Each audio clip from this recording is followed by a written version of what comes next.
Ramadan tiba, Ramadan tiba, Ramadan tiba.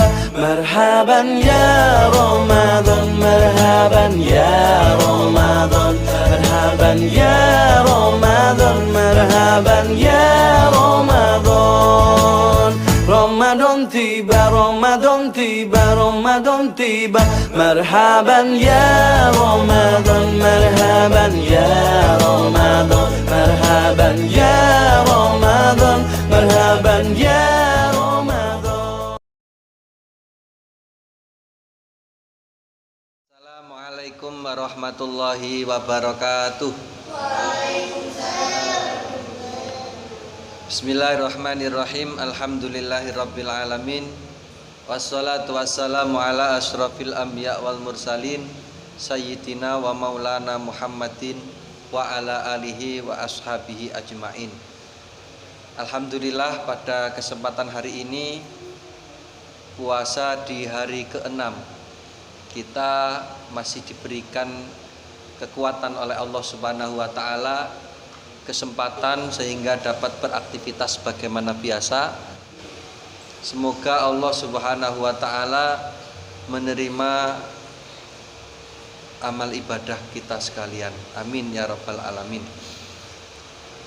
Untuk hari ini marilah kita awali pengajian kitab hadis Arba'in Nawawi, hadis kelima. Namun sebelumnya marilah kita baca suratul Fatihah.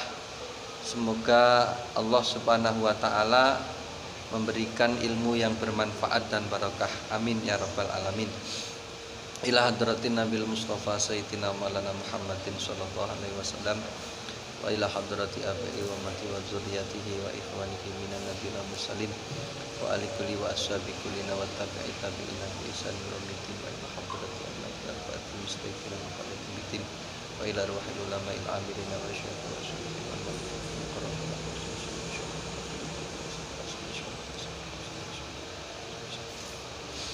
آبائنا وأمتنا وأجدادنا وجداتنا وخوالنا وخالتنا وأمامنا وأمتنا ومشايخنا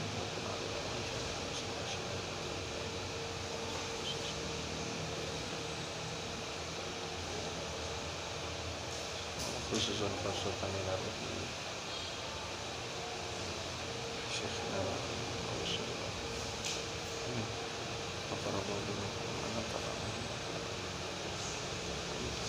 الفاتحة. A'udzu billahi minasyaitonir rajim. Bismillahirrahmanirrahim. Alhamdulillahirabbil alamin arrahmanir rahim maliki yaumiddin. Iyyaka na'budu wa iyyaka nasta'in ihdinas siratal mustaqim siratal ladzina an'amta 'alaihim ghairil maghdubi 'alaihim waladdallin. Amin.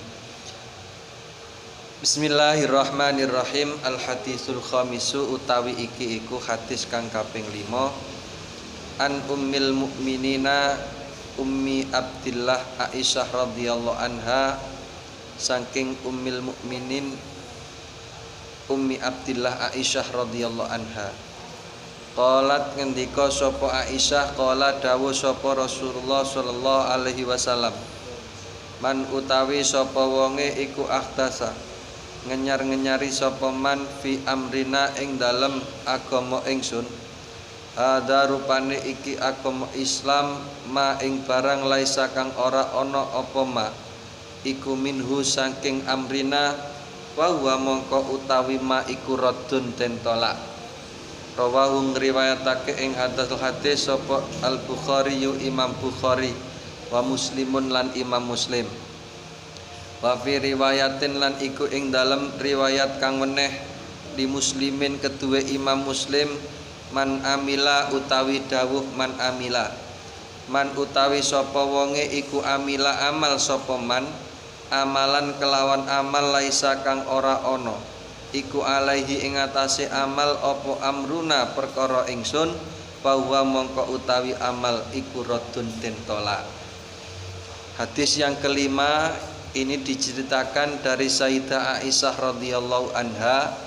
Rasulullah Muhammad sallallahu alaihi wasallam bersabda, barang siapa yang melakukan sesuatu yang baru dalam urusan agama Islam ini, maka sesuatu yang baru itu ditolak. Jadi hadis yang kelima ini menjelaskan tentang persoalan bid'ah. Oke, niki hadis sangat penting untuk kita pahami, sangat penting untuk kita mengerti. Karena hari ini banyak orang yang suka membid'ahkan, banyak orang yang suka mengkafir-kafirkan, banyak orang yang suka mengatakan kamu musyrik, kamu kafir, itu bid'ah dan lain sebagainya. Maka hadis yang kelima ini penting sekali untuk kita pahami apa sih sebetulnya perkara bid'ah yang tidak boleh untuk dilakukan dalam agama, sebagaimana yang diriwayatkan oleh Sayyidah Aisyah ini. Bid'ah itu kan sesuatu perkara yang baru dalam urusan agama, di mana perkara baru itu sama sekali tidak pernah dilakukan oleh Rasulullah.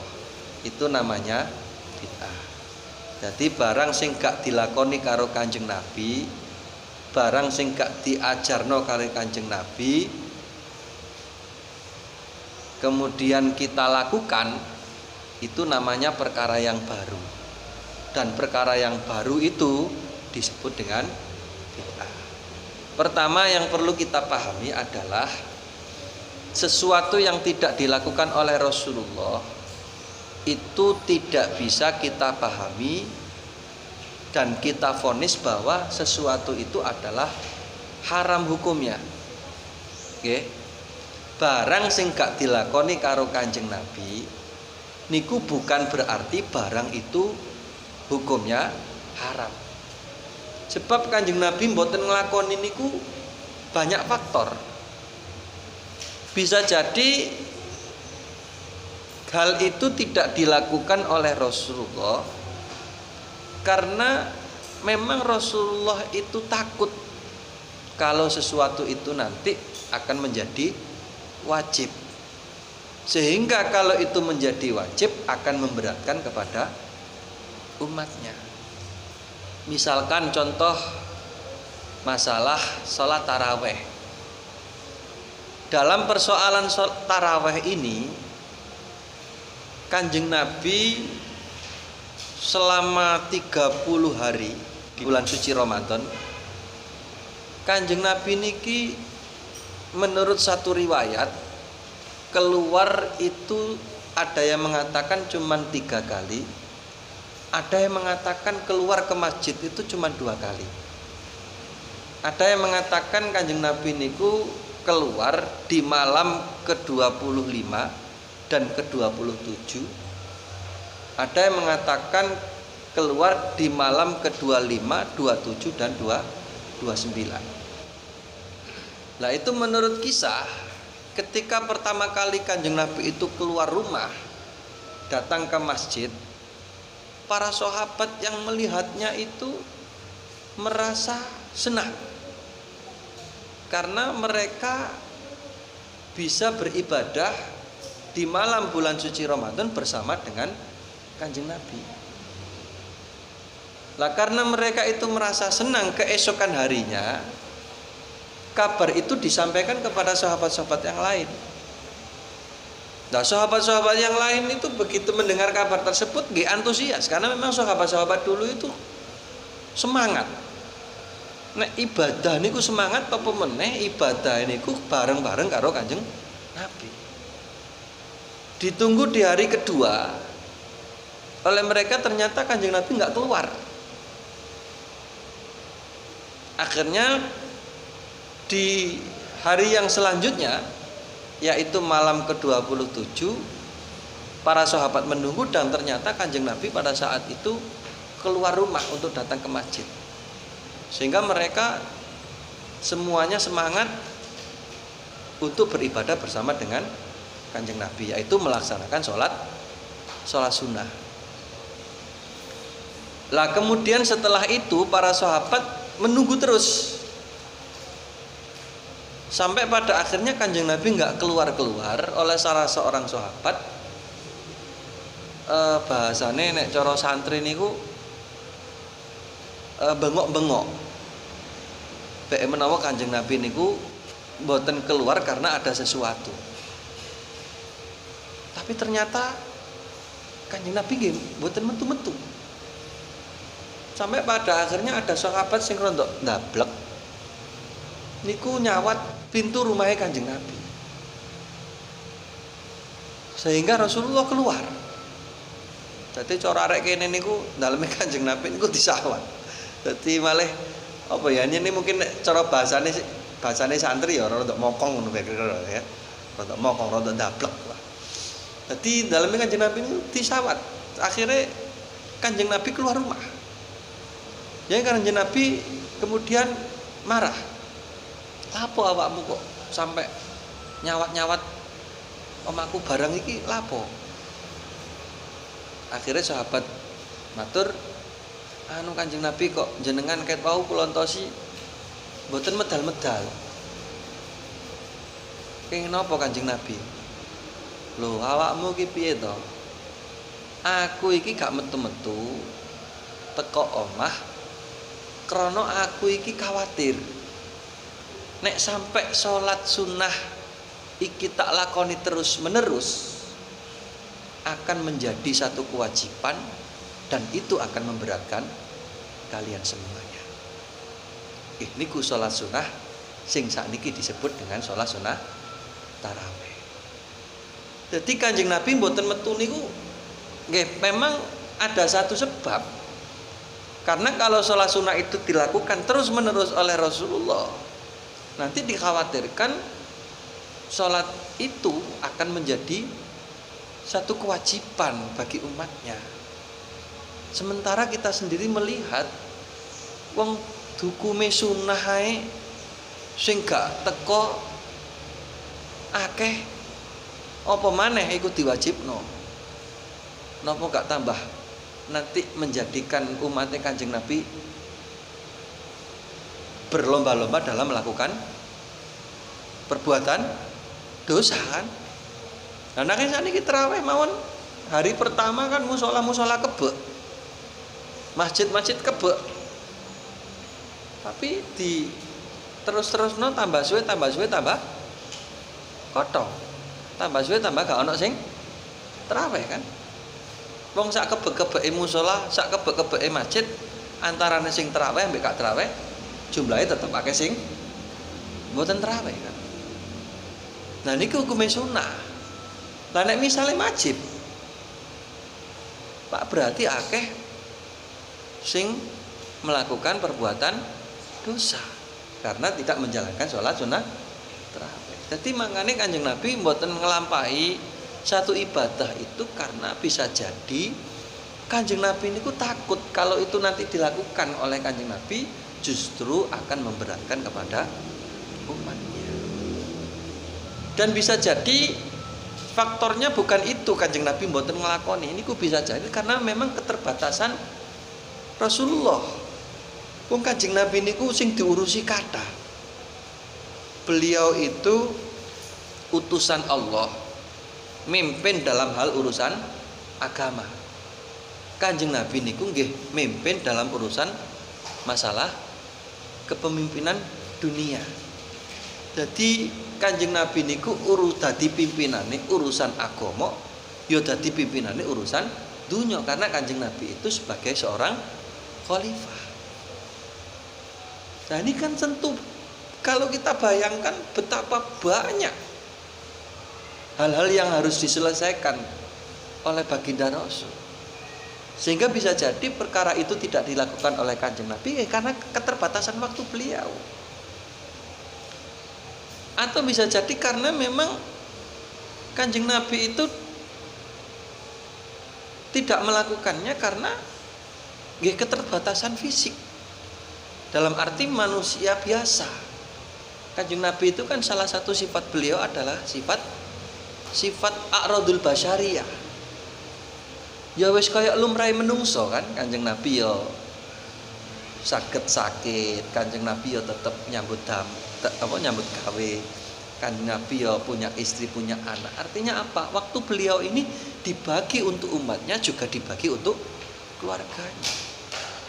Jadi perkara mboten dilakoni kalih Kanjeng Nabi niku mboten berarti kemudian perkara itu adalah perkara yang haram. Karena Kanjeng Nabi mboten nglakoni niku banyak sebab, banyak faktor yang melatar belakangi. Bisa jadi nggih karena niku wau kuwatir memberatkan, karena keterbatasan waktu, karena keterbatasan fisik dan lain sebagainya. Oleh karena itu, hadis yang diriwayatkan oleh Sayyidah Aisyah terkait persoalan bid'ah ini dipahami oleh banyak ulama ahli hadis bahwa maksud dari persoalan-persoalan agama yang tidak dilakukan oleh Rasulullah ini tertolak manakala persoalan-persoalan yang baru tersebut ini menyalahi Al-Quran.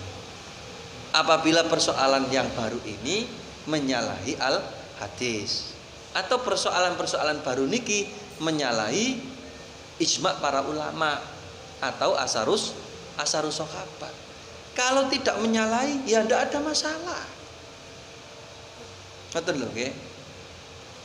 Jadi kalau persoalan itu tidak menyalahi Al-Quran, tidak menyalahi hadis, tidak menyalahi asarus sahabat, atau tidak menyalahi ijma' para ulama, ya tidak apa-apa untuk kita lakukan.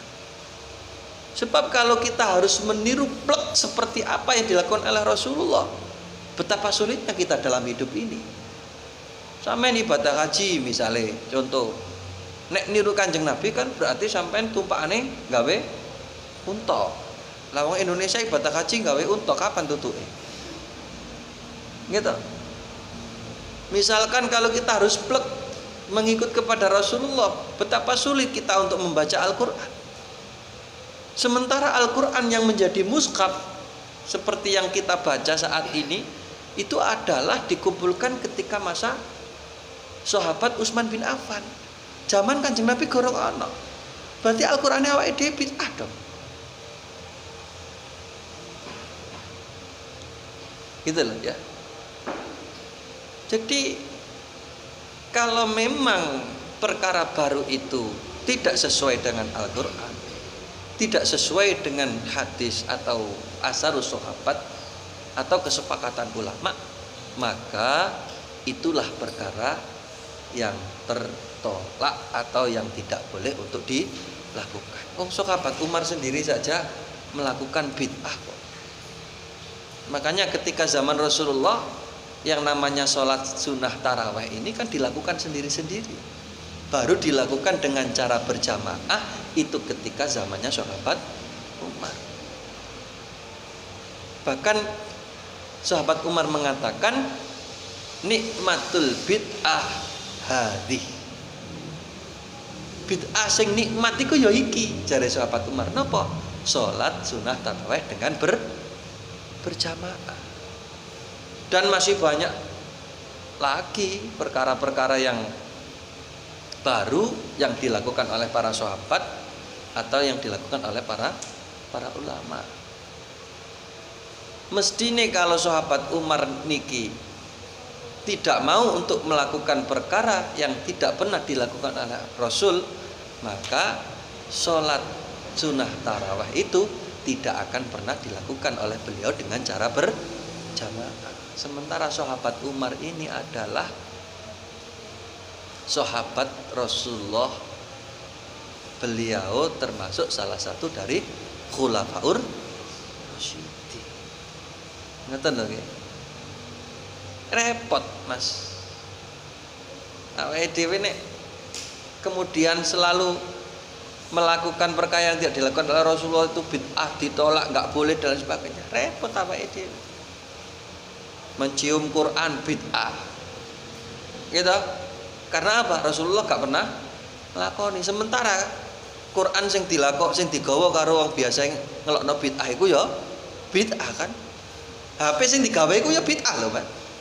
Zamane Kanjeng Nabi enten ta HP? Mboten enten ta? Berarti bid'ah kuwi. Ya. Bid'ah iku. Mangan misalnya gawe sendok ya bid'ah. Bid'ah. Oke, dadi apa sing dilakoni ya kabeh bid'ah.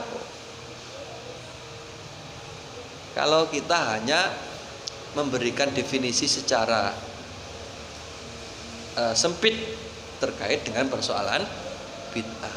Artinya apa? Kalau kita hanya memahami bahwa yang dinamakan dengan bid'ah itu sesuatu yang tidak pernah dilakukan oleh Rasulullah, ya repot kita.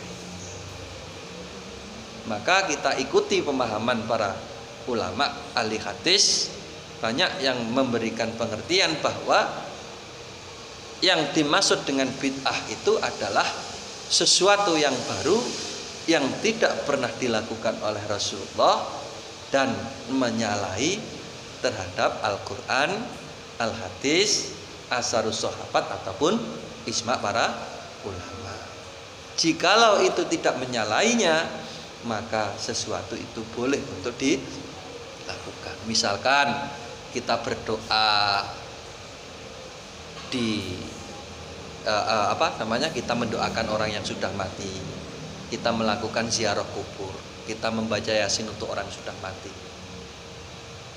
Ini walaupun di zaman Rasulullah tidak pernah beliau lakukan, tapi ini diperbolehkan. Karena apa?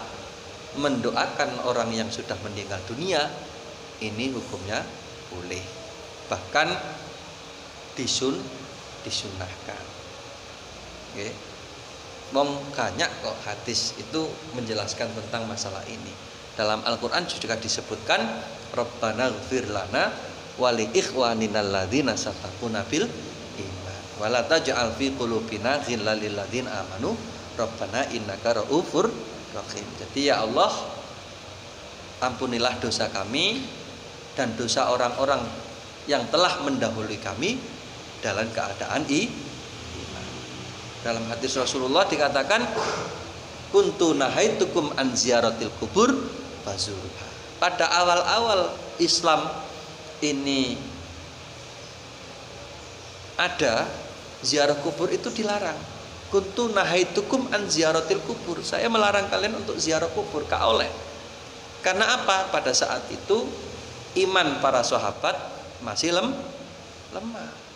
Kalau nanti diperbolehkan, dikhawatirkan akan terjadi kemusyrikan. Tapi begitu Islam sudah kuat, para sahabat sudah mengerti tentang masalah agama Islam, maka fazuruha, ziarahlah kamu sekalian ke kubur. Diperbolehkan untuk ziarah kubur. Kenapa? Karena para sahabat-sahabat sudah mengerti, sudah paham, sudah kuat imannya. Sehingga tidak dipahami orang ziarah kubur itu menyembah kuburan, tidak. Orang ziarah kubur itu meminta kepada orang yang sudah mati, nggih boten. Orang ziarah kubur itu satu tujuannya adalah tazkiratul maut, digawe ngeling-eling nek awake dhewe kabeh ku besok ya bakale mati. Akhirnya gelem muhasabah. Sing nomor loro, ndongakno wong sing sampun pejah. Dadi wong sing wis mati didongakno, cek oleh rahmat kubur, nikmat kubur, cek oleh pengapurane Gusti Allah. Sebab kata hadis-hadis yang menjelaskan tentang masalah itu, seperti dalam hadis yang lain dikatakan mal mayyitu fil qabri illa kal ghariqil mutaqawis yantadiru ta'watan talhaquhu min abin aw min aw sadiqin fa idza lahiqatu kanat ahabba ilahi minad dunya wa ma fiha. Dadi wong nek njero kuburan iku tak ubahnya seperti orang yang sedang tenggelam. Koyok diibaratno wong sing kelep. Sampeyan tahu wong kelep? Sampeyan tahu kelep ta? Ono sing tahu kelep kira? Hah? Kelep.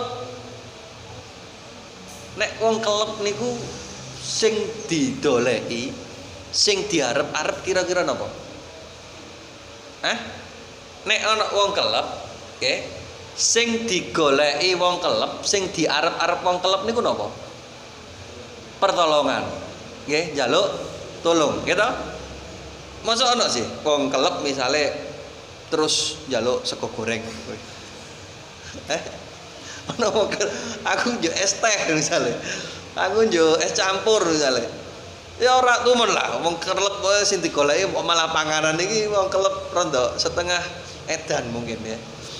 Ya wong kelep niku sing diarep-arep ya gak ono maneh ya mesti njaluk tolong, Mas. Njaluk tolong wis sak iso-isoke ya apa carane dheweke iso selamat. Kan? Nggih padha tak ubahnya kaya wong sing nang jero kuburan, wong jero kuburan niku sing dionoki ya mau njaluk tolong. Ngoten. Lah njaluk tolong sapa? Ya njaluk tolong nang sing ejek urip. Niki lantarane ya tetep njaluk tolong nang Gusti Allah, tapi lantarane nang wong sing jek urip. Gitu. Yantadiru dakwatan talhaquhu min abin au umin au sadiqin. Dadi sing digoleki niku donga. Teko wong tuwane, teko ibuke, teko kanca-kancane. Nggih, niki sing diarep-arep. Makane wong tuwa ndongakno anak sing wis mati, anak ndongakno wong tuwa sing wis mati, kanca ndongakno kancane sing wis mati. Niku penting. Nggih. Lah, fa idza lahiqathu kanat ahabba ilaihi minad dunya wa ma fiha. Nek wis donga iku disampekno, nek wis ketemu karo donga-donga sing diarep kuwi akan lebih menyenangkan bagi mereka orang-orang yang sudah mati dibanding dengan dunia dan seisinya. Dadi dunya saisine iki dibandingno karo donga kula sampean kabeh nang gone ahli kubur niki luwih nyenengno donga kula sampean kabeh daripada dunya saiki. Makane niku penting, nggih. Kula sampean kabeh iki dadi anak sing duwe wong tuwa, duwe mbah, duwe buyut, duwe keluarga sing wis mboten wonten niki kudu sering-sering nggih minimal ba'dal maktubah diwacana Fatihah. Dene isok nggih diziarahi, disambangi nggih. Aja sampai kaya kula niku tahu nggih ana tenggone daerah Surabaya mriku. Waktu ziarah tenggone kuburane leluhur nggih, mbah, buyut dan sebagainya. Niku kula ndelok ana sijine wong niki lanang loro celonoan napa cekak nggih, celana pendek, pakai celana pendek niku loro arek wong lanang loro, situk tuwek situk cik arek. Niku dilalah kok kula wasna mawon. Niki tekon ten nggone kuburan. Beto banyu kalih kembang. Nggih. Mantun ngonten disiramno, mari disiramno kula wasna diwacana apa bekne. Tibake terus ditinggal mulih. Gak diwacana apa-apa mau disiram kembang mari ngono ditinggal mulih. Ya batin kula nggih. Kira-kira nek misale sing nang jero kuburan cek urip paling ya dijunduk. Karo masamu wong mati butuh kembang ambek banyu apa piye kan. Sing dibutuhno kan duduk banyu kalih kembang tapi donga. Ngoten lho nggih. Lah kembang banyu niku nggih enten manfaate. Sebab wit-witan termasuk godhong-godhongan sing ana ndukure kuburan selama belum kering niku kan selalu mendoakan kepada orang yang ada di dalam kubur itu. Tapi kan tidak hanya sekedar air sama bunga itu kan yang diberikan. Ya mestine ya paling ndak ya diwacana Fatihah apa diwacana apa kan ngono kan. Ora kok mari disiram terus ditinggal oleh. Nek ku cek urip ya dijomblok ambek dijundung ngono wae kira-kira ya. Lah niki penting kangge kula sampean kabeh ndongakno nang gone ahli kubur. Kula sampean kabeh sing sampun sumari nggih. Dadi siji tadkiratul maut nggih, nomor loro ndongakno wong sing wis mati. Sing nomor telu nggih tabarruk. Nggih tabarruk ngalap barokah. Ten gone sinten nggih makome para nabi, para rasul, para wali kekasih Allah Subhanahu wa taala. Niki dalam rangka untuk tabarrukah. Ngoten lho nggih. mesti golek barokah. Nah, ini penting. Makanya tidak bisa kemudian sesuatu yang tidak dilakukan oleh Rasulullah itu dikatakan tertolak atau tidak boleh untuk dilakukan. Kata hal-hal yang boleh untuk kita lakukan di dalam agama kita ini, asalkan perkara itu tidak bertentangan dengan Al-Quran, hadis, asar sahabat maupun ijma para ulama. Oke, niki kira-kira sampun bisa dipahami nggih? Jadi ora kok titik-titik iku bid'ah, titik-titik iku kafir, titik-titik iku musyrik dan lain sebagainya. Perlu kita pahami bagaimana sih sebetulnya para ulama ahli hadis di dalam memberikan keterangan terkait dengan hadis masalah bid'ah ini. Mudah-mudahan sedikit yang saya sampaikan ini bisa menjadi ilmu yang bermanfaat, bisa menjadi ilmu yang barokah. Dan yang paling penting dalam bulan suci Ramadan ini kita tetap memperkuat keimanan kita, memperkuat amal ibadah kita, istiqomah dalam menjalankannya, dan jangan lupa tetap memperkuat imun yang ada dalam tubuh kita agar supaya kita tetap terjaga, terhindar dari penularan virus corona. Semoga Allah Subhanahu wa taala mengabulkan segala macam doa kita. Amin ya rabbal alamin. Al-Fatihah. A'udzubillahi minasyaitonir rajim. Bismillahirrahmanirrahim.